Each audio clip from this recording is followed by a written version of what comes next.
Antes de comenzar este episodio, quiero invitarte a conocer una nueva plataforma en la que en DLC estamos participando. Se llama mexicopuede.mx. Es una iniciativa desarrollada por empresarios mexicanos dirigida a ayudar a negocios y empresas mexicanas de todo tamaño y giro a salir adelante durante la crisis que estamos enfrentando a través de dar acceso a más de 20 plataformas y más de 100 talleres de capacitación y entrenamiento en línea en los que distintos empresarios, líderes y reconocidos especialistas de distintas áreas comparten su experiencia y consejos prácticos y tácticos para mejorar tus procesos de ventas, tus estrategias de marketing, impulsar la transformación digital de tu negocio y desarrollar y aprovechar el talento de tus colaboradores al máximo. Todo esto accesible en un solo lugar en línea y sin costo alguno para ti o tu negocio. mexicopuede.mx es posible gracias a las cámaras, consejos y asociaciones de negocios y empresas que invitan y comparten esta iniciativa entre su comunidad de afiliados. Si quieres conocer más y aprovechar todos los beneficios que esta plataforma ofrece, visita ya mexicopuede.mx.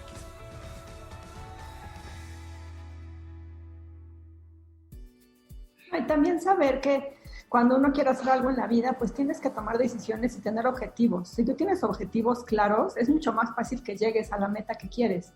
Si vas por la vida esperando a una oportunidad que quién sabe cuándo va a llegar, o si vas viendo a ver quién te da ideas, sin saber a dónde vas, es muy complicado que consigas lo que quieres. Bienvenidos a un nuevo episodio de Conversaciones DLC, un podcast de lo cotidiano y lo no tanto. Yo soy Efraín Mendicuti y como saben he creado este espacio para conversar con algunos líderes de pensamiento, educación, negocios y cultura en el mundo de habla hispana y compartir con todos ustedes cómo estos grandes líderes nos muestran a todos la forma en la que todos nosotros podemos hacer en nuestras vidas de lo cotidiano algo extraordinario. Comenzamos.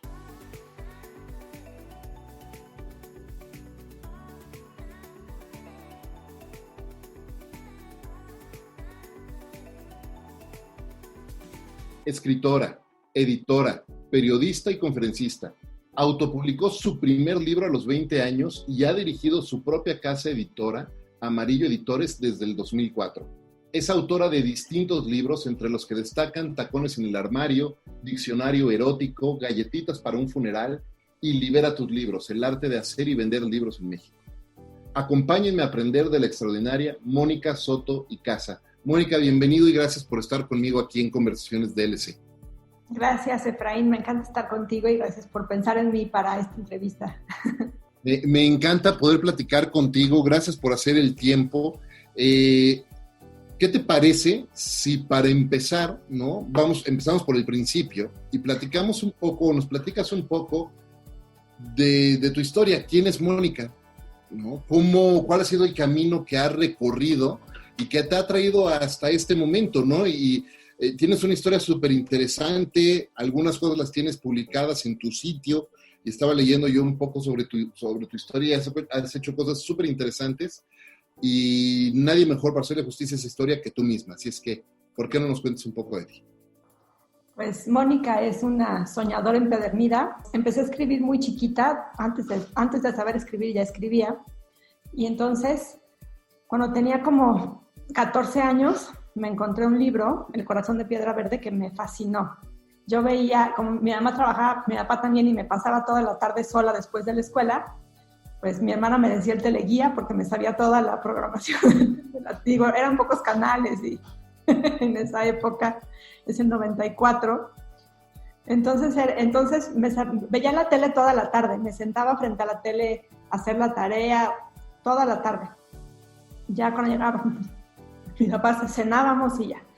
Pero a los 14 años, en unas vacaciones, me encuentro este libro y lo empiezo a leer y literal me cambió la vida, porque no volví a ver la televisión. Incluso ahora cuando hablan de gente, de artistas de la farándula y de series y todo, casi nunca sé de qué están hablando porque no veo televisión hace muchos, muchos años.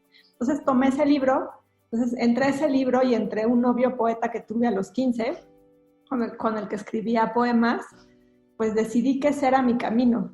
Entonces, a veces no sé si vivo mi pasión y necesidad adolescente ya grande o si nunca superé esa etapa o qué fue lo que pasó, pero antes que nada pues soy una persona soñadora y muy afortunada. porque decidí que quería ser escritora y todo lo que hice, todo lo que he hecho desde los 15 años ha sido para conseguir ese objetivo. Ya después, cuando me autopubliqué mi primer libro y sentí eso que experimenté en la presentación, pues decidí que definitivamente no solamente era mi camino, sino que iba a ayudar a otras personas para que también lo hicieran.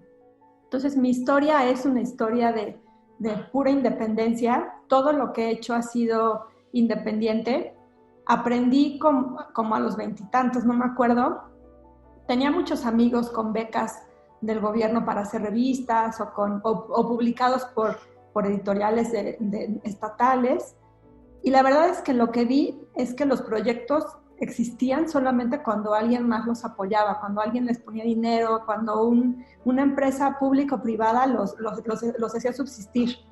Entonces yo desde los 20 y tantos años decidí que iba a ser independiente porque nadie iba a regir si lo que yo hacía podía continuar o no.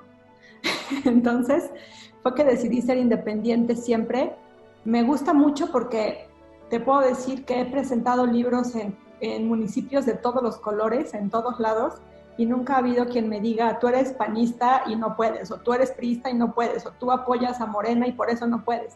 Por eso siempre soy tan apolítica y nunca doy opiniones políticas, porque creo que es importante para alguien que se dedica a lo que me dedico yo, pues tener esa apertura y esa oportunidad de poder compartir lo que haces con cualquier persona sin ese prejuicio ideológico, y eso es lo que a mí me gusta. Entonces, pues eso soy independiente. Es muy complicado, te puedo decir que agarré el camino largo, agarré el camino lleno de piedras y de obstáculos, porque aparte estamos en un país que desafortunadamente no premia este tipo de proyectos, ¿no?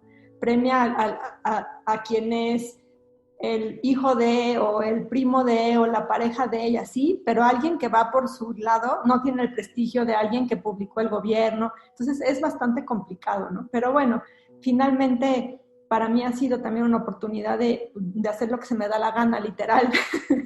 Mi papá siempre me decía de chavita, ¿no? Mónica, no puedes hacer lo que se te da la gana, ¿no? Y hace unos años me abrazó y me dijo que orgulloso me siento de ti porque has hecho siempre lo que se te da la gana y lo has hecho bien. Entonces, pues es eso, ¿no? Eso soy, una persona que rebelde y decidida, que ha hecho lo que se le da la gana porque ha podido hacerlo, ¿no? Me encanta escuchar eso, felicidades, qué increíble y qué rico que se acerque tu papá y te diga así, ¿no? Oye, felicidades, has hecho exactamente lo que se te da la gana y lo has hecho muy bien, felicidades, qué padre que recibir, ese debe ser uno de los cumplidos más halagadores y enriquecedores para el alma, ¿no? En la vida. Por supuesto, porque aparte yo me imagino que como papá, que tu hijo llegue y te diga, quiero ser escritora, ha de ser así de, ¿y esta niña de dónde la sacaron? ¿No? ¿Qué le pasó? ¿Qué hicimos mal? Pero bueno, finalmente la familia siempre es la que más se resiste a que uno haga esas cosas, y a final de cuentas lo que uno tiene que hacer es demostrarles que se equivocan, ¿no? Oye, sí, totalmente. Muchas veces la gente que más cercana es a nosotros, por esas ganas de cuidarnos, de protegernos, de no vernos en problemados y tomando riesgos, quisieran protegernos todo el tiempo, se vuelven sin querer, por accidente, grandes detractores de repente. Entonces, aprender a lidiar con eso y tener una conversación así de clara y sana con nuestros círculos cercanos es súper importante para que sepan que con su apoyo o sin su apoyo vamos a seguir avanzando hacia donde nosotros queremos. Y también saber que cuando uno quiere hacer algo en la vida, pues tienes que tomar decisiones y tener objetivos. Si tú tienes objetivos claros, es mucho más fácil que llegues a la meta que quieres. Si vas por la vida esperando a una oportunidad que quién sabe cuándo va a llegar, o si vas viendo a ver quién te da ideas, sin saber a dónde vas, es muy complicado que consigas lo que quieres. Muy complicado, porque entonces no tienes un plan, y sin un plan está muy complicado que uno alcance algo, ¿no? Claro, yo siempre digo que sin un plan estás esperando que otros escojan por ti y te puedes quedar ahí sentado esperando para ver cuándo, si alguien voltea a verte y elegirte, y uno tiene que aprender a elegirse a sí mismo. Oye, hablando de eso, hay un tema, hay una parte o algo que me encantó sobre tu historia al leer tu sitio, Por una vida sexy, que me gustó muchísimo y que quisiera hacer doble clic en eso, porque mencionas por ahí, ¿no? Y muestras o compartes por ahí cómo realmente has trabajado todos los aspectos que forman parte de la publicación de un libro, ¿no? Es decir, desde concebir la idea hasta ponerlo allá afuera, y cito, ¿no? Esto lo mencionas en tu libro, lo voy a citar, en tu sitio, lo voy a citar tal cual, ¿no?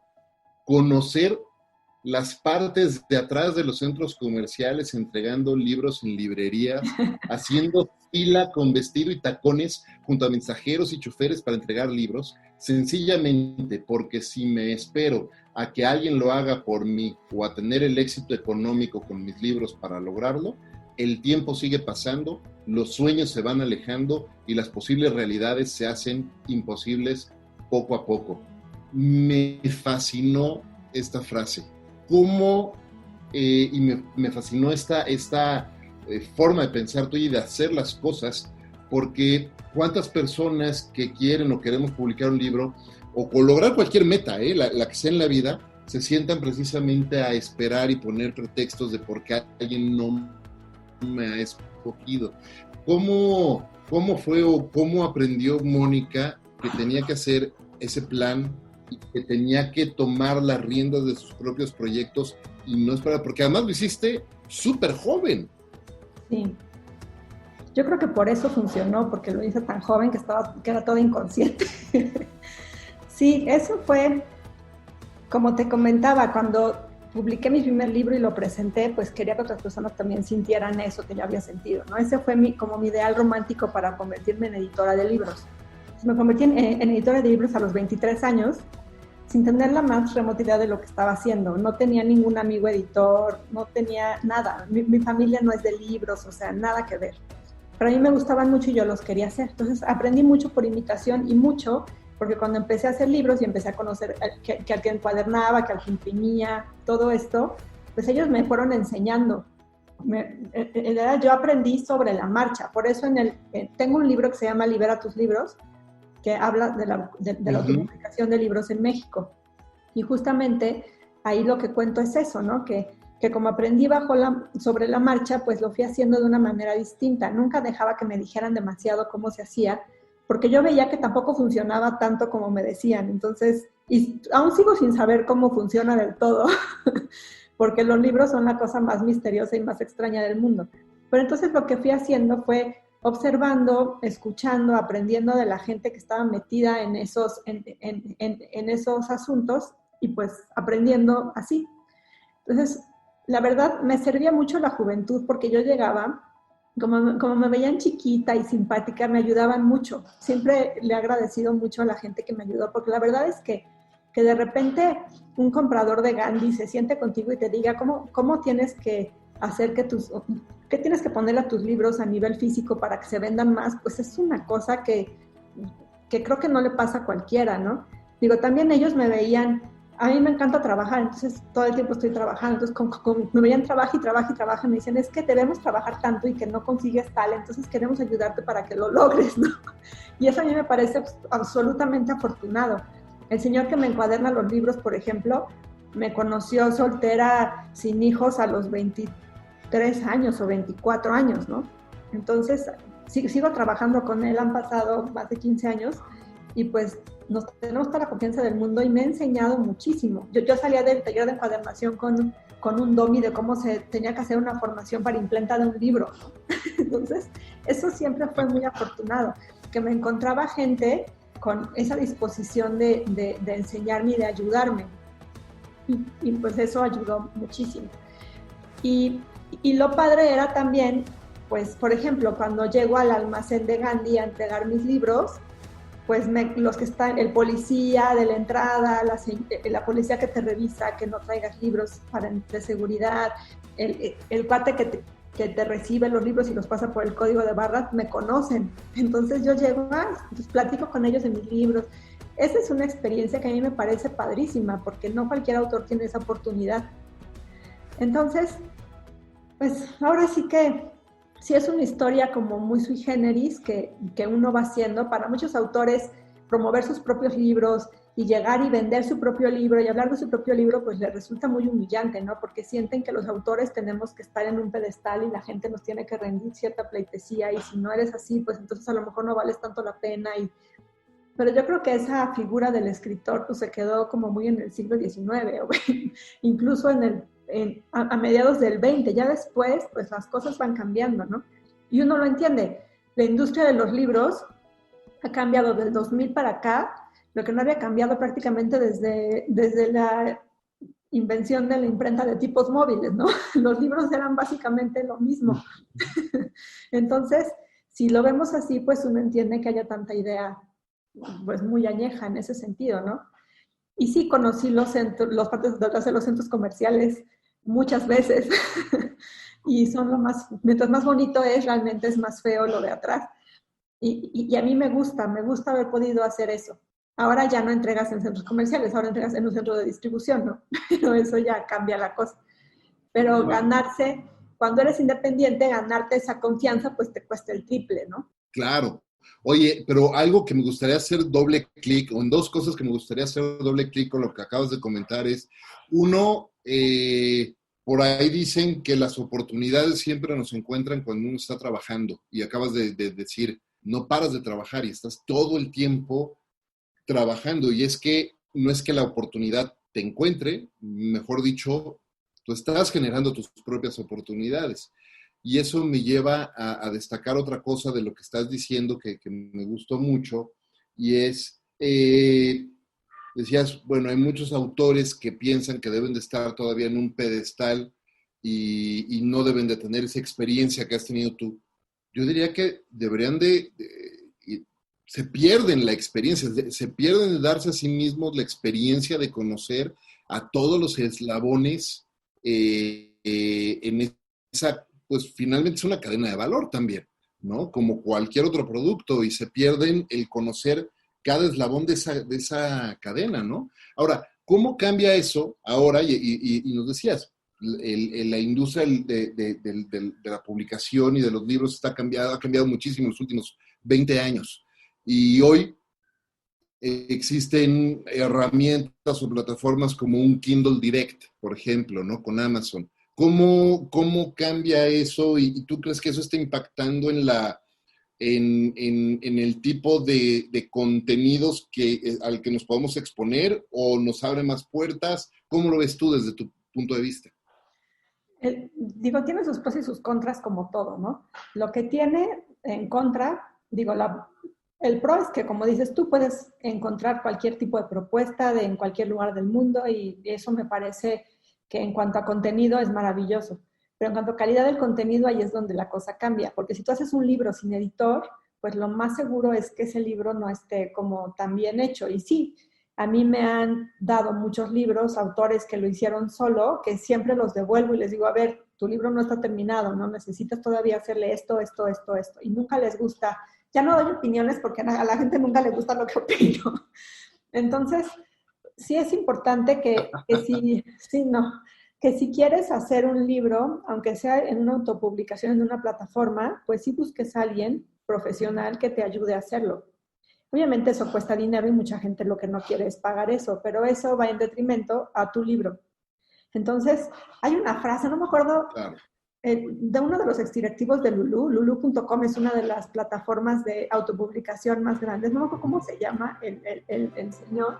Está en mi Libera tus libros la frase que dice, algo así como, hemos publicado la más grande colección de mala poesía de todos los tiempos, ¿no? Algo así, que es como muy graciosa. Y pues también lo que vas aprendiendo es que un libro que a ti te puede parecer muy malo, pues a otra persona le puede parecer muy bueno, dependiendo del marco de referencia que tenga esa persona. Por eso, a menos que esté muy mal escrito, que tenga errores de ortografía, de redacción, que de plano no tenga idea, pues un libro es muy malo. Pero ¿qué define si un libro es muy malo o es muy bueno? Entonces, lo que tienen esas plataformas es que hay un exceso de información, hay un exceso de libros. Yo, por ejemplo, no tengo mis libros enrolados en esto que los puedes leer gratis. Los tenía antes y poco a poco los voy bajando de ahí, porque sí creo que que entre tantos libros el lector se pierde y también el autor pierde esa oportunidad más bien de comunicar con más certeza lo que quiere. Y luego otro aspecto importantísimo de un libro, que en la autopublicación a veces se pierde por ignorancia, es que un libro, y a lo mejor suena medio extraño cuando lo digo, pero un libro es un todo. Cuando tú escribes un libro y cuando publicas un libro, tienes que pensar en un concepto completo. El contenido y el diseño y la portada y el formato, todo tiene que ser algo sólido y tiene que dar un mensaje claro, porque si no, el lector no sabe ni qué. Y es increíble cómo los lectores tienen un radar especial para los libros que no son tan buenos. Cuando estábamos en las ferias de libro, con los libros de Amarillo Editores y mi editorial, la gente se compraba siempre los mejores. Los otros ni siquiera los agarraba. Es una cosa como muy extraña, ¿no? Y generalmente los libros que la gente no se llevaba era cuando el autor se ponía más pesado y más difícil. Como si se transfiriera al libro algo, no sé, que hiciera que la gente no los quisiera. Era algo muy chistoso. Y sí, un libro tiene que ser un todo, tiene que ser ahora sí que algo completo, porque si no es así, es difícil que la gente entienda el mensaje que tú quieres dar. Físicamente también tiene que apoyar el contenido. Oye, un libro no debe de ser cosa fácil de escribir, de hacer. No tengo amigos autores que me cuentan, pues van una vuelta, 2 vueltas, 3 vueltas, 4, 5, 10 borradores y siguen dando vueltas, ¿no? Y trabajando en eso. Pero ¿cómo contrasta eso ahora en un mundo, ¿no? En una época en la que estamos viviendo donde muchas personas pretenden recargarse solamente en su talento y tratar de tener resultados instantáneos? Porque claro, estamos acostumbrados a que quiero algo, posteo algo rápido en Facebook, me dan like, entonces ya me siento validado como que fui muy astuto e inteligente lo que escribí, cuando realmente puede ser cualquier frase de cualquier lugar. Y entonces nos empezamos a acostumbrar a esa validación instantánea y la gente trata entonces de recargarse solamente en ese talento. ¿Cómo le explicas a una persona, si yo llego, ¿no? como un autor nuevo, alguien que quiere escribir un libro, y te digo, oye, Mónica, ¿qué debo de hacer? ¿Cuál es cuál sería como tu primer consejo a un total y absoluto novato que quiere escribir, que sabe que tiene algo que decir y compartir allá afuera, que lo quiere hacer a través de un libro y nunca ha trabajado en esto y piensa que es más fácil de lo que es? Te voy a decir que en todos los años que tengo en los libros, hay libros más fáciles que otros. Conozco autores que no leen ni una página y han hecho novelas muy buenas. Conozco autores que leen muchísimo y les cuesta mucho trabajo escribir una página. Ahora sí que también, mientras menos lees, pues menos complicado te parece. Mientras más te comprometes con los libros, pues te parece más fácil, ¿no? Yo he visto novelas de 500 páginas que digo, qué envidia escribir así de fácil, porque para uno puede ser muy complicado, ¿no? Entonces, pues lo primero es, pues, ¿qué quieres? O sea, ¿para qué quieres hacer tu libro? ¿Lo quieres hacer para ti, para compartir? Finalmente todos tenemos algo que decir. Las historias, después de tanto tiempo y tanto, digo, no somos tan diferentes, ¿no? Las historias se repiten y lo especial actualmente es la forma de contarlo, ya no tanto la historia, sino cómo la cuentas. En un libro lo más difícil no es contar una historia. Digo, todos platicamos con nuestros amigos que hicimos el fin de semana, ¿no? A veces con más detalles, con más encanto o menos, pero todos tenemos la habilidad de contar historias. La cuestión aquí y el medio del asunto, lo que lo hace interesante, es cómo la cuentas para que sea interesante, para que sea distinta, para que sea original, para atrapar al lector. O sea, son muchísimos factores. Yo te puedo decir que en mi caso hay libros que me han salido solitos. Galletas para un funeral, que es una de mis novelas, la escribí como en 15 días de un jalón. Tenía en mi cabeza la idea 10 años. 10 años estuvo ahí dando vueltas, lo olvidaba, lo empezaba, lo quitaba, y de repente en un viaje que no tenía nada que hacer porque estaba nevando y hacía un frío de la patada y me encerré todas las tardes, la terminé en 10, 15 días, ¿no?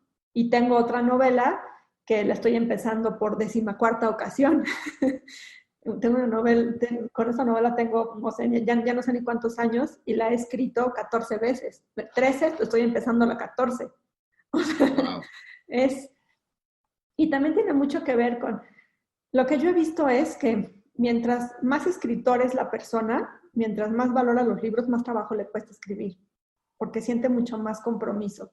La gente que lo hace más como hobby le parece más sencillo. Y también la gente que ya tiene la historia en la cabeza. Por ejemplo, me tocó mucho como editora publicar libros de historias familiares, ¿no?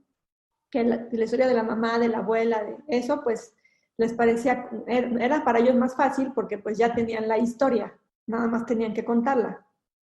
Entonces, y pues son historias normalmente muy lineales que empiezan cuando nacen y terminan cuando mueren y no tienen como mucha literatura, muchas figuras retóricas, no tienen nada de eso, ¿no? Son simplemente historias que cuentan. Y hay otros libros que se tardan muchos años y que de escritores que saben lo que hacen o que tienen tanta idea en la cabeza que les cuesta más trabajo sacarla. Entonces, digo, lo padre es que cada quien tiene su proceso creativo y cada uno es distinto.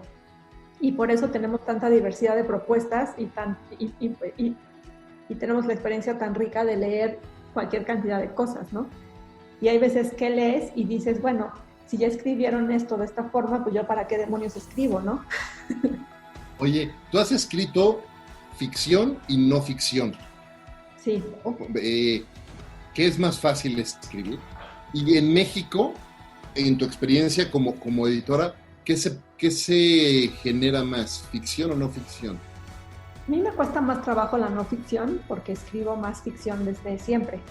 Yo soy como, me gusta decir que soy como grupo musical de boda, versátil, porque escribo ensayo literario, ensayo académico, digo, hay quien dice que no son poemas, pero poemas, cuentos, novelas, artículos periodísticos, escribo de todo.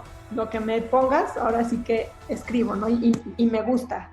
Y porque es algo que he hecho toda mi vida y estudié periodismo, entonces pues más o menos sé de géneros periodísticos, publiqué muchos reportajes y crónicas. Entonces para mí es más fácil la ficción porque es lo que más he explorado.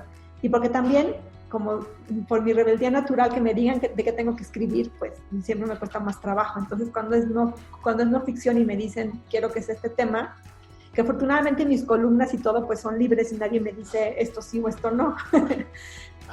Por fortuna, ¿no? Porque si no, no podría seguramente hacerlo como con tanto placer. Pero en México se ven, no tengo la encuesta nacional de lectura, la última, o tal vez sí la tengo más fresca en la mente, pero en México los libros que se venden mucho, por ejemplo, son los de no ficción política o los de ficción política, los que hablan de gobiernos anteriores o todos estos temas, ¿no? de políticos que pues llaman mucho la atención, esos se escriben y se venden mucho.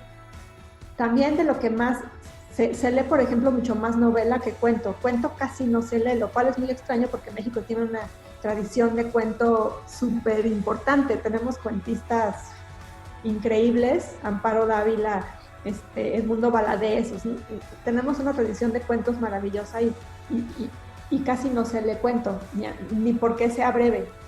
A mí, por ejemplo, me encanta escribir cuentos, es el género en el que me siento más a gusto. También se vende mucha novela para jóvenes, las trilogías o estas sagas, desde las de Harry Potter y todas estas, los Juegos del Hambre, los de Twilight, todas estas hicieron que hay muchas generaciones de jóvenes lectores, o ya no tan jóvenes, pero también se lee y se escribe mucha literatura juvenil, pero sí, nuestros temas son más ficción. A la gente, por ejemplo, le encantan las novelas muy largas. Oye, hablando de ahorita que decía estas novelas juveniles, me parece que, y por favor déjame saber tu punto de vista, hablo yo desde mi ignorancia del tema, pero me parece que jugaron un rol muy importante en volver a enganchar a nuevas generaciones en la lectura, ¿no? Porque, no sé, de repente pienso que en generaciones como la mía, ahorita platicábamos fuera de micrófonos, que yo salí de la universidad de la misma universidad que tú, justo un año antes de que entraras, ¿no? A la universidad. Y yo siento que en mi generación y las generaciones previas, tal vez entre las de nuestros papás que eran baby boomers y los que somos generación X, hay una franja en medio y mucha gente dejó de leer. Y mucha gente salía de la universidad pensando que no iban a volver a agarrar un solo libro el resto de su vida y no tenían que volver a leer nada.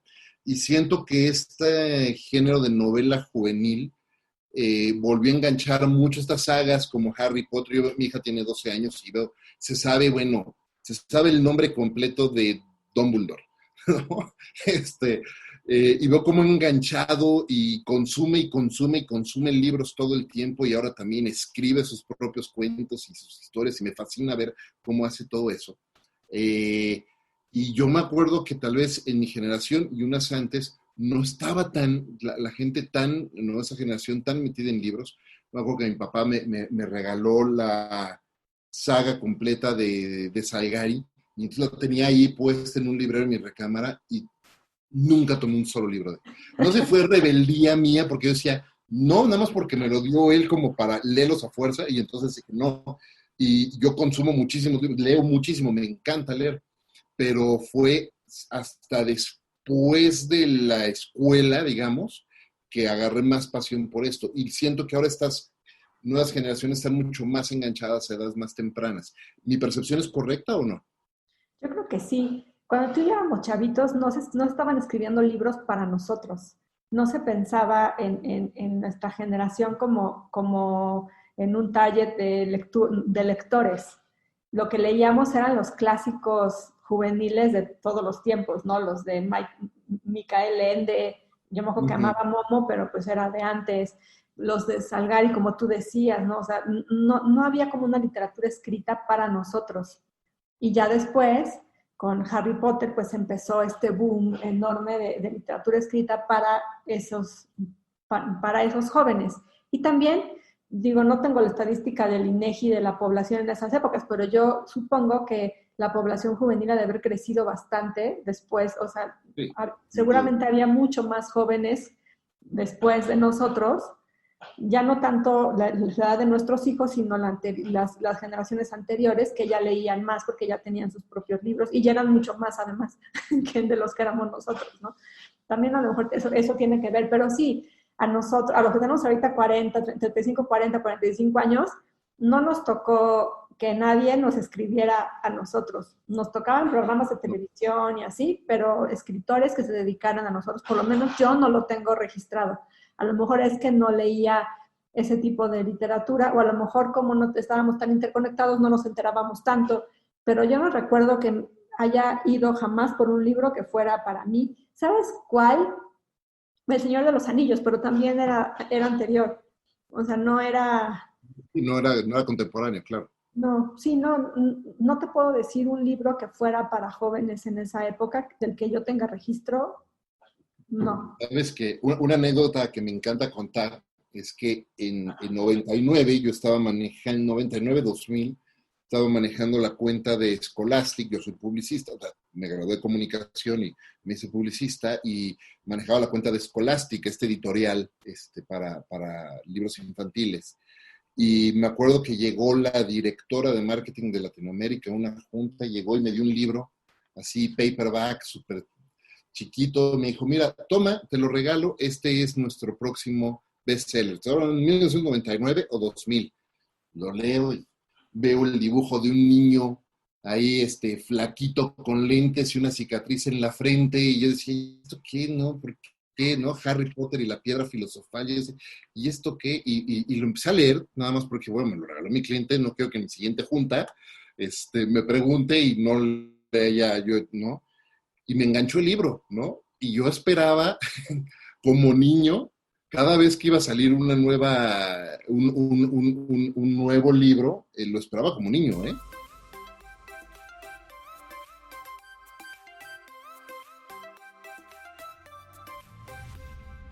Sí. Oye, hablando de libros, ¿cuál fue tu primer novela, esta que escribiste a los 20, me comentaste? Bueno, empezaste a escribir desde siempre, desde niña, pero ya tu primera novela formal, ¿cuál fue? Y luego, ¿cómo fuiste explorando el camino del erotismo para escribir tus historias y tus cuentos y tus cartas y un chorro de contenido que tienes compartido afuera, ahí, en línea? Mi primer libro fue un libro de poesía y de cuento. Las lágrimas de todos son de sal.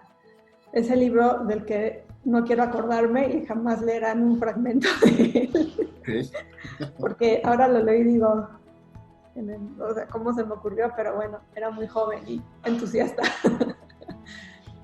Y bueno, ese fue el primer libro. Ese fue el libro que me enseñó que quería ser editora y que escribir sí era lo mío. En la presentación de ese libro, yo tengo el recuerdo de que la gente se carcajaba y lloraba conmigo. Entonces, eso me encantó, porque poder provocar eso en la gente me pareció bonito. Entonces, bueno, ese fue el que me enseñó. Luego tengo otra novela que se llama 10 millones de ejemplares vendidos, que tengo que releer para ver si tiene algo de salvable o no. Y después, años después, escribí Tacones en el armario. Tacones en el armario es mi primera novela erótica. La hice erótica porque yo tenía que hacer una venganza literaria. Yo necesitaba tener una protagonista que tuviera mucho sexo, que cobrara por él y que se divirtiera mucho para vengarme de algo que me habían hecho a mí. Sí. Entonces, tenía que ser muy erótica y muy explícita porque si no, pues no iba a cumplir la función que yo necesitaba. Entonces era primero un cuento, lo puse en una antología. Como Amarillo cumplía 6 años y yo había convocado a autores para que hicieran cuentos donde hubiera espejos retrovisores, y mi novela tenía un espejo retrovisor, pues la metí en esa antología. Y bueno, mi idea era que se quedara ahí escondida en la antología y que nadie más la leyera. Estaba como en medio para que pasara desapercibidona. En una antología los textos que más se leen son los primeros y los últimos. Entonces yo quería que estuviera así como perdidona. Entonces ya presenté el libro, esta antología, no me acuerdo, eran 20 y tantos autores o 10 y tantos, no me acuerdo. Pero estaba ahí. Entonces, de repente, empecé a recibir muchos mensajes de me encanta Ángela, se llama Ángela la protagonista, me encanta Ángela y me encanta la historia y me liberó no sé qué. Entonces dije, interesante, ¿no? Entonces, a los pocos meses me fui a la FIL de Guadalajara y hice una edición chiquita de esto. Era un libritito como menos de bolsillo de la pura novela, y la vendí ahí en 10 pesos. Yo me paraba en unos tacones enormes en el pasillo con mis libros en la mano, ahorita del stand, y vendí como 300 ahí, ¿no? Entonces fue así como de, Entonces me empezaron a preguntar y de repente pues ya estaba en la lista de los libros más vendidos de Gandhi 2 años después, y bueno, fue un mega boom, ¿no? Esa novela erótica pues la publiqué antes de las 50 sombras de Grey. Entonces, cuando la gente sabía que era erótica, me veía con cara de esta mujer es peligrosa, ¿no? Porque escribe de sexo, ¿no? Y pues yo era así como de, pues, está bien, ¿no? Pero después de esa novela, el tema se abrió muchísimo y entonces fue que empecé a darme cuenta que era el tema que más me gustaba y sobre todo que era el tema que más hacía falta, porque lo que me decían las mujeres y los hombres que se me acercaban era que les gustaba que hablara de sexo de una manera tan irreverente y simpática, porque escribir un libro de un tema difícil como la infidelidad y que la gente se ría, pues no es algo fácil, ¿no? Lo más complicado del humor es que la gente se ría de los temas difíciles. Y la infidelidad es uno de los temas más difíciles en las relaciones de pareja, ¿no? Entonces fue ahí que decidí que ese iba a ser mi camino de los próximos años y pues la poesía llegó solita, ¿no? Empecé a publicarla pues así. Aparte hice una antología de poesía, cuento y fotos de la editorial, cuando la editorial cumplió 3 años, y luego volví a hacer otra cuando cumplió 5 y fueron experiencias increíbles y por eso decidí que eso era lo que me gustaba y pues ahora me parece muy divertido. Y como digo ahí varias veces, ¿no? Toda la vida desde muy chavita fui como, no sé cómo describirlo, ¿no? Pero siempre me gustó el erotismo, siempre me gustó el sexo, siempre me gustó como esa tensión entre las personas que se desean desde muy chiquita que me di cuenta, pues poderlo juntar con mi pasión en la vida, que es escribir, pues fue de lo más afortunado, ¿no? Y recibir la respuesta que recibo de la gente todavía más. Qué increíble. Ahora, tienes una novela nueva que fuiste liberando por entrega en tu sitio, Tacones Escarlata. ¿Cómo nace la idea de ir haciendo entregas? Cuando empezó la cuarentena, que pues ya sabes cómo estábamos todos como sacados de onda y así, yo necesitaba un proyecto para mantenerme bien y tranquila. Soy una persona tranquila y bastante positiva y pues, que fluyo bastante con la vida, pero con toda la información que empezó a salir y todo el miedo que empezó a surgir y las redes sociales, todo, yo quería algo que no nada más me entretuviera a mí, sino que también entretuviera a los demás. Entonces, tenía la idea de hacer la segunda parte de Tacones en el armario o alguna parte de lo que siguiera de esa novela, pero la hice 3 veces y no me gustaba. Entonces un día que me estaba bañando, muchísimas ideas se me ocurren cuando me estoy bañando. Yo no sé qué pasa en la regadera, pero se me ocurren mucho. Me estaba bañando y dije, ay, ¿y por qué no publico la segunda parte en el armario en la cuarentena? Sacamos, pues, no sabemos cuántas entradas van a ser porque no estaba totalmente escrita, estaba escrita por partes. Entonces dije, y pues vamos a hacerla, ¿no? Y pues también era una forma de tener cierta rutina cuando se rompió la rutina que tenía antes, ¿no? Entonces me salí de bañar, agarré mi computadora, diseñé la portada y empecé a pensar qué iba a hacer y pues la saqué, así como he hecho todo en mi vida de puras ganas. Y la verdad es que escribir una novela por entregas es súper diferente a hacer una novela de otro tipo, porque como es por entregas, tienes que mantener la atención de la gente durante cada entrega. Entonces es como escribir un cuento que no se acaba, pero se tiene que terminar de alguna forma porque la gente tiene que seguir queriendo leerla. Entonces fue bastante padre. Oye, y tengo que preguntar, porque le iba sacando, si me fijé bien, más o menos por semana. Los lunes, fueron sí. 8 entregas, ¿no? Los lunes, ¿no? Y fueron 8 lunes, más o menos. ¿Tomabas en cuenta, o sea, ibas escribiendo la semana a semana o ya tenías todo y nada más lo ibas liberando? Y si lo ibas escribiendo por semana, ¿no? Avanzando y manteniendo ese interés de la gente, ¿tomabas en cuenta de alguna manera o te impactaba de alguna manera los comentarios que los lectores te podían, por ejemplo, te escribían de regreso, tal vez en Twitter o en otra plataforma? Porque además eres muy activa en medios sociales. Todo el tiempo estás compartiendo en Twitter, en Instagram, y la gente realmente interactúa mucho contigo, te pone muchos comentarios y todo. ¿Eso te impactaba en lo que estabas escribiendo? Para lo que usaba eso era para medir si les iba gustando o no. Creo que como autor uno tiene que escribir, como decías al principio, tú hiciste el podcast que querías escuchar. Creo que como autor uno tiene que escribir la novela que le gustaría leer. Entonces, si tú prestas mucha atención a lo que todo el mundo quiere, como la gente es bien diferente y muy diversa, pues todo el mundo quiere algo distinto. Entonces, corres el peligro de no quedar bien con nadie por querer quedar bien con todos. Claro, totalmente. Entonces sí me parece importante que cuando uno se dedica a esto, pues sea mucho más honesto y escriba más lo que quiere escribir y no pensar tanto en lo que la gente quiere leer, porque entonces pierde esa naturalidad y pierde ese encanto. A mí me parece que los libros que están hechos para que le gusten a los lectores y para vender muchos libros y para que la gente le guste, tienen como ciertas fallas en comunicar lo que quieren decir. Entonces, pues claro que uno toma en cuenta lo que te dicen, pero finalmente tienes que escribir la historia que quieres contar, porque si no acaba siendo ahí un pegoste extraño de deseos ajenos y deseos propios. Entonces, sí me servía, como te decía, para medir si les iba gustando o no, pero no tanto para transformar la historia. Y tampoco hubo gente que me dijera, oye, ponle esto. Digo, sí me sugerían cosas, ¿no? Pero si de la sugerencia no iba a lo que seguía, pues no me gustaba. Y al principio sí tenía... Las primeras entregas sí las tenía no escritas tal cual, pero sí las iba, sí tenía como partes ya hechas. Pero me pasó como por la semana 6, que de repente me entró un bloqueo brutal, entonces no podía, me pasaba toda la semana y no podía escribir ni una línea. Era horrible. Pero de repente, el domingo en la madrugada o el lunes en la mañana, empezaba a llegar todo, entonces ya lo escribía. Pero me pasó con las últimas 2 entregas.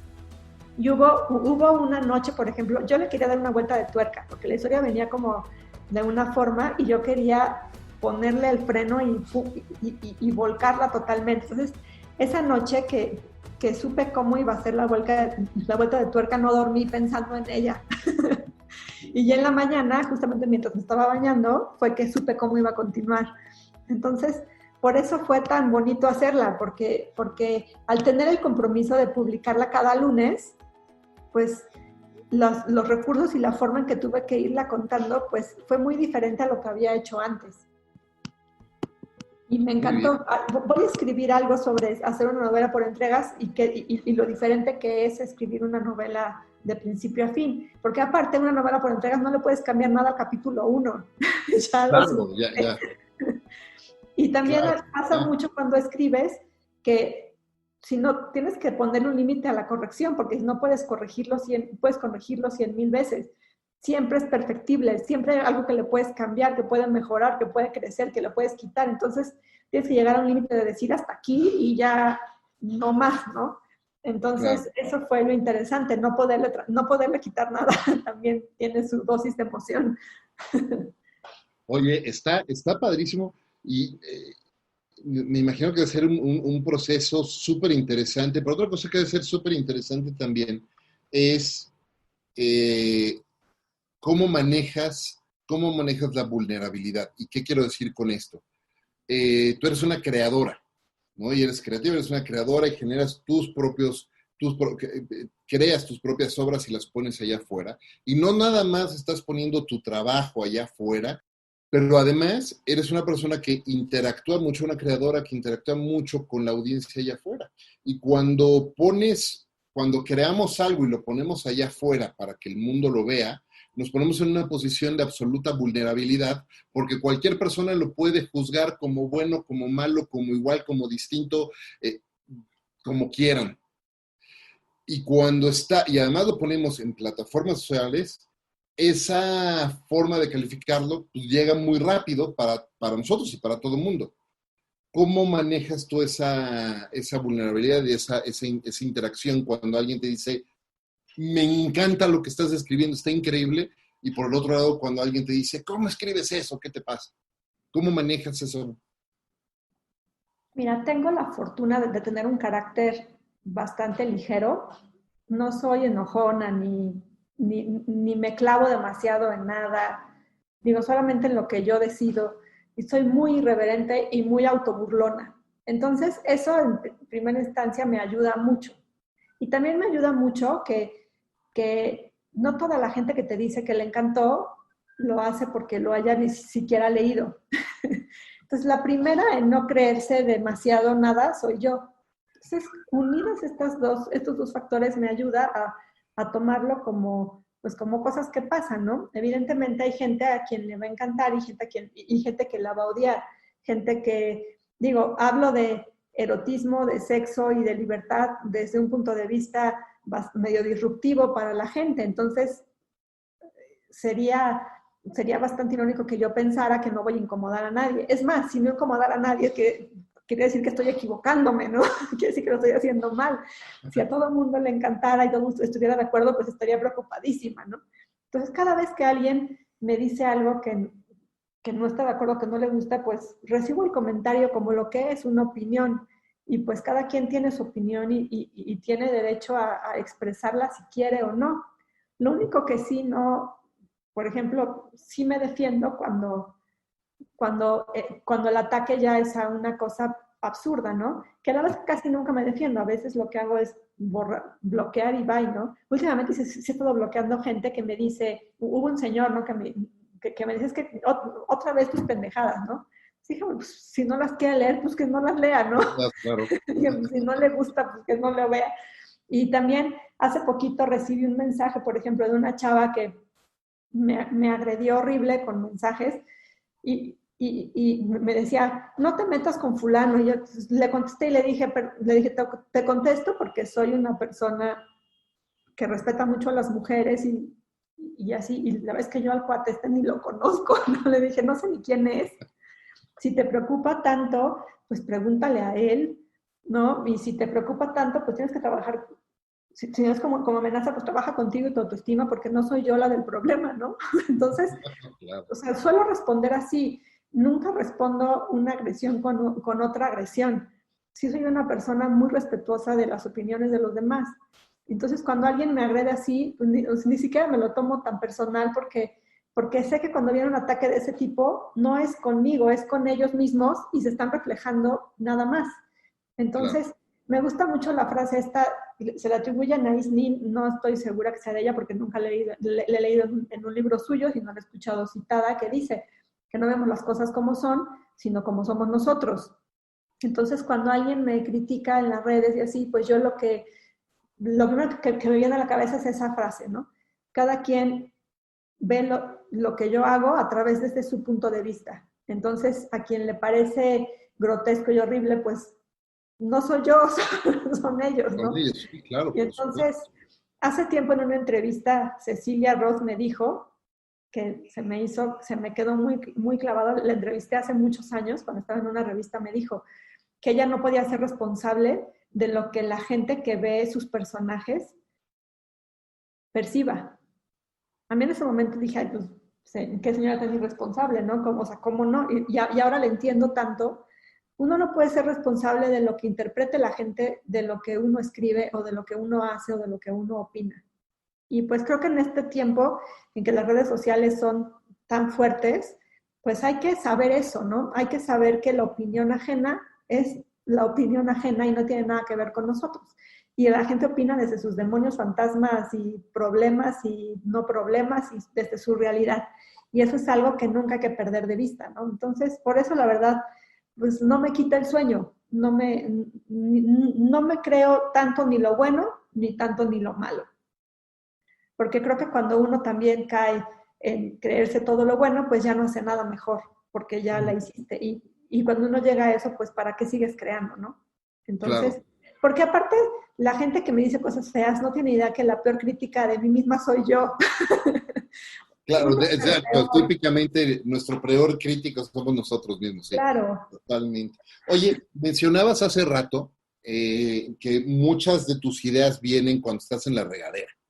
Y Sí. quisiera hablar rapidísimo de hábitos y de rutinas, porque, bueno, ahora hace también, al inicio del programa, mencionabas que trabajas mucho y todo el tiempo estás trabajando y generando y creando.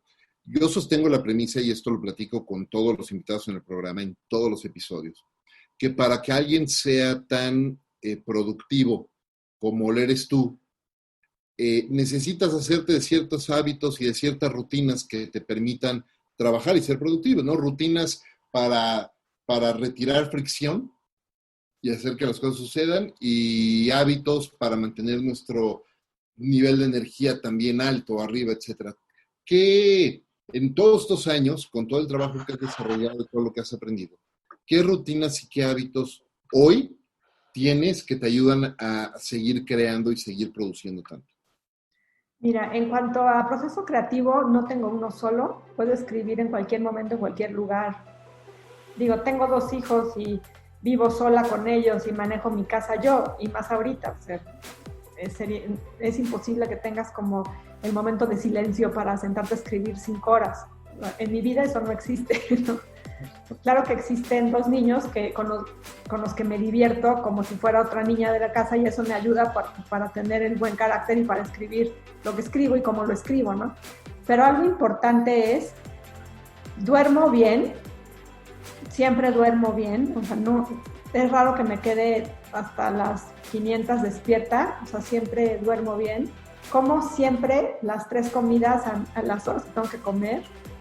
Y pues soy una persona que intenta consumir en tanto comida como bebida, como por la vista, como por el oído, consumir material que construya y no material que destruya.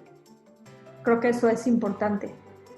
También hay escritores, por ejemplo, que funcionan muy bien en el caos, que cuando tienen más problemas y cuando están con más en problemas es cuando mejor lo hacen, cuando tienen desamor y cuando están sin un quinto y así es cuando producen más. Y hay esta idea del escritor sufrido que si no sufre no puede escribir. Yo no soy una escritora sufrida, yo soy una escritora que le gusta el deleite por la vida. Soy muy hedonista, me gusta el placer. Entonces yo me procuro en mi vida tener mucho placer en todos los sentidos. Entonces de repente me gusta sentarme a escribir con mi vodka tonic o con mi copa de vino o con mi café. O sea, sí hago eso, ¿no? Soy una persona que se consiente mucho. Y también consiento al prójimo, ¿no? Consiento mucho a mis hijos, o sea, soy como consentidora en general porque sí creo que la experiencia del placer para lo que yo hago es muy importante. Entonces, pues más que nada es eso, mis hábitos como vitales de la cotidianidad, pues son hábitos así. Nunca me quedo sin desayunar, nunca me dan las 6 de la tarde o las 8 de la noche y estoy sin comer, y eso es... Creo que uno tiene que mantener el cuerpo sano para poder tener un ritmo de vida tan vertiginoso. Y hacer ejercicio en cualquier ratito, de repente pues, te pones, o sea, es importante. Y comer bien es básico en la vida, ¿no? No bebo demasiado, no fumo, o sea, soy una persona como en ese sentido muy equilibrada. Y ese equilibrio, pues me ayuda. De repente soy extraña porque los escritores tienen ansiedad o esquizofrenia, o sea, tienen algún desequilibrio de químicos en el cerebro así, y pues yo no, de repente cuando sí soy un poco excluida porque pues no tengo ningún problema de ese tipo, pero pues es como un enfoque distinto, ¿no? Pero sí, mis hábitos de creadora son más bien hábitos de vida cotidiana. Porque, digo, cuando era chavita terminé con un novio 11 veces en un año para poder escribir poemas de desamor. Pero pues eso tenía 17, 18 años, no lo voy a hacer a los 40 cuando estás en un camino y cuando quieres cumplir tus objetivos. No te puedes dar el lujo de estar así por la vida, ¿no? Ni destrozándote el cuerpo, porque Claro. ahorita en estos tiempos estamos aprendiendo que la salud es todo. Entonces no nos hacía falta que nos llegara una pandemia para darse cuenta que si no estás bien no puedes escribir ni una línea. Ni de poeta maldito, ni de poeta no maldito, ¿no? Absolutamente. Oye, mencionabas cotidianeidad y quiero llegar ahí porque es la premisa principal de este programa, pero antes de llegar a esa pregunta final que quiero hacerte, porque nos podríamos aventar aquí 3 horas más platicando, me encanta porque quiero ser muy respetuoso de tu tiempo. ¿Dónde las personas que nos están escuchando pueden conectar contigo, seguirte, escribirte, leer tus libros? ¿Dónde los pueden comprar? Mira, tengo mi sitio www.monicasotpicasa.com. Ahí tengo de todo, reflexiones, cuentos, recomendaciones literarias, de todo. Tengo también las cuentas de redes sociales. La que más uso es Twitter, es la que más me gusta porque es la que tiene interacción directa con la gente. Es como que en la que más me he acomodado. Pero también tengo una página de Facebook y una de Instagram, que las 3 son Mónica Sotpicasa. Tengo un canal de YouTube medio abandonado, pero ahí subo mis poemas. Me gusta grabarme algunas veces mis poemas, leyendo mis poemas y los subo ahí. También Mónica Sotpicasa por una vida sexy. Tengo 2 columnas, una en la revista Vértigo, que sale quincenalmente. Los números nones de Vértigo, ahí aparece mi columna, que se llama Por una vida sexy. Y tengo una columna en Playboy, que sale todas las Playboys, que son de anécdotas reales en la torre. Y bueno, y también recomiendo todos los viernes, entre las 9:30 y las 10 de la mañana, libros en el Heraldo Radio con Sergio y Lupita. Les hago recomendaciones literarias todos los viernes. Y son las mismas que subo a mi página. Entonces, pues ahora sí que estoy ahí. Contesto los mensajes cuando tienen un tema de conversación, cuando te ponen hola, ¿qué hacen? No contesto nada. Cuando son, qué bonita, qué tampoco. Solamente contesto los que tienen como algo más, un meollo del asunto, que podamos... Tengo amigos muy queridos que conocí en que conocí en las redes sociales, como todos, vamos haciendo como estas redes que finalmente son redes sociales, ¿no? Y pues la gente se convierte en gente de carne y hueso que quieres y que admiras. Entonces, pues sí, estoy muy conectada. Sobre todo te digo, Twitter es en la que más movida estoy, es la que más me gusta. Pero estoy ahí, ahora sí que no es tan difícil encontrarme. Buenísimo. Muy bien. Vamos de todas maneras a compartir en las notas del episodio los links y todos tus perfiles y a tu sitio también. La premisa personal de este podcast es compartir cómo líderes en el mundo de habla hispana, líderes de pensamiento, de negocios, de cultura, de educación, etcétera, hacen en sus vidas de lo cotidiano algo extraordinario. Así es que te pregunto para ti, Mónica, ¿qué es hacer y cómo haces en tu vida de lo cotidiano algo extraordinario? Ay, mi vida profesional y mi vida personal están totalmente mimetizadas. Son lo mismo. Al principio el personaje de las redes sociales era un personaje creado por mí y cada vez fue más siendo yo. Entonces, digo, no sé si sea algo extraordinario mi vida o qué sea, pero para mí lo que ha sido es poder hacer lo que quiero, como me gusta, y comunicar lo que quiero comunicar, y tener gente que me escuche y que me retroalimente y que construya conmigo sobre eso. Para mí eso ha sido lo más extraordinario. Como nunca tuve, como te decía, el apoyo que de la empresa tal, que de nada de eso, nunca trabajé en una empresa famosa o que tuviera renombre, que eso ayuda mucho para abrir puertas. Pues para mí, poder conseguir todo lo que he conseguido así es la cosa más extraordinaria del mundo, porque se sale de todas las reglas, de todos los esquemas, de todas las estructuras que existen en cuanto a literatura, libros y empresas, y a mí eso me parece extraordinario totalmente y muy afortunado. Tremendamente afortunado, estoy de acuerdo y de verdad que de admirarse y de quitarse el sombrero. De hecho, antes de despedirnos y agradecerte estar aquí, quiero hacerte un breve pero importante reconocimiento por ese increíble ejemplo que nos has puesto, esa historia, cómo has sido tú y hecho tú y creado tú y siendo independiente y demostrando que sí se puede y que cualquier persona puede si tiene esa intención y ese deseo de hacer las cosas y también un poco hasta de inocencia, por ahí mencionabas también hasta inocencia al principio y hacer las cosas así y sí se puede y es un gran ejemplo, de verdad que me quito el sombrero con eso, qué increíble, porque has hecho muchísimas cosas. Te lo agradezco, de verdad, que se siente bonito. Te lo agradezco mucho. No, increíble. Yo te agradezco muchísimo a ti haber hecho el tiempo para estar con nosotros aquí en Conversaciones DLC. De verdad, muchísimas gracias.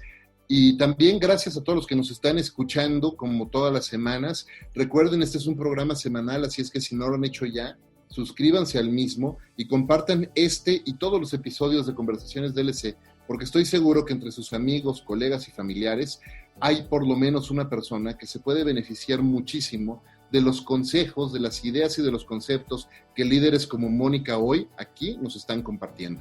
Muchísimas gracias también a Ricolto Café, el mejor café de México, por acompañarme en esta aventura de vida todos los días. Yo soy Efraín Mendicuti y esto es Conversaciones DLC. Hasta la próxima.